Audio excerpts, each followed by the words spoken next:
Here, our goal is to calculate the size of angle A. Notice that angle A is a part of this triangle.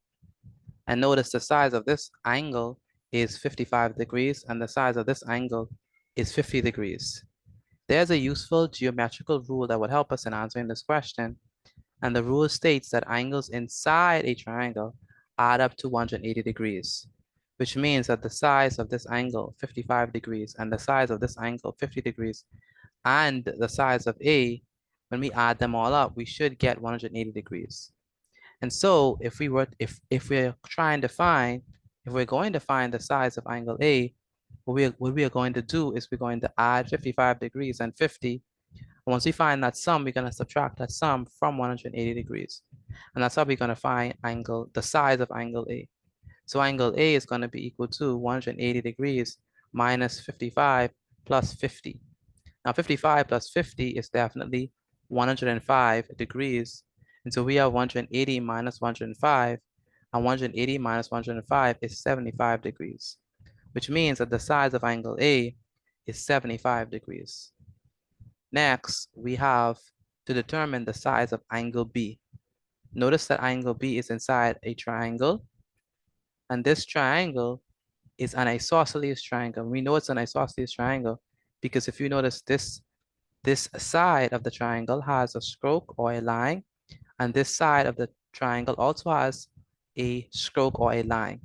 Now, these two strokes indicates that this length and this length are equal. So that means that this length and this length are the same. They are the same in length, they're the same in measure. All right, so these two sides are equal in length. Now, if the two sides are equal in length, that means that we're dealing with an isosceles triangle. And for an isosceles triangle, both the side lengths and the angles are equal. So if this is angle B, that means that this angle here must also be angle B. So for an isosceles triangle, not only is the side lengths equal, not only do we have two side lengths that are equal in length, but the angles, the two angles are equal in measure. And so we also know that angles inside a triangle add up to 180 degrees, which means that the size of angle, which means that 58 degrees plus the size of angle B and the size of angle B, if we add them all together, we should get 180 degrees. Indeed, for an isosceles triangle, like the rule tells us, two angles in an isosceles triangle are equal. So that means that if this is B, then this must also be B. Now, in order for us to find angle B, what we're going to do is we're going to take 58 and we're going to subtract it from 180. Then we're going to take that difference and then we're going to divide it by 2. And the reason why we divide it by 2 is because these two angles are the same size. These two angles are equal in measure. So we have 180 degrees minus 58, and that's going to give us 122. And we put it over 2. So 122 divided by 2. And when we divide it by 2, we get 61, which means that this is 61 right there. So B is 61. And also this B is also 61. And so what do we have? We have 61 plus 58. And if you add that up, that gives you 180 degrees. And so that means that the size of angle B is 61 degrees. Next, our goal is to calculate, or our goal is to figure out what is the size of angle C. Notice that this has a stroke or a line, one stroke or line, and one stroke or line here, which means that all of the side lengths are equal in measure or equal in length.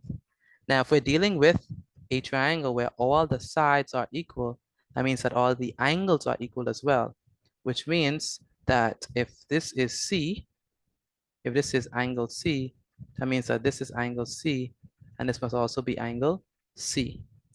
We also know that from dealing with triangles, we know that angles in a triangle add up to 180 degrees. And so for a equilateral triangle, and this is an equilateral triangle because all sides are the same. And if all sides are the same, that means all of the angles are the same as well. And so all three angles in an equilateral triangle are equal. Now we know that all of these sides are, and we know that the angles inside this triangle, if we add them up, it must equal to 180 degrees. And so in order for us to get the size of angle C, we're going to take 180 degrees and divide it by 3 because there are 3 angles that are equal in measure. And so we have 180 degrees divided by 3, and that's going to give us 60. And so that means that the size of angle C is 60 degrees.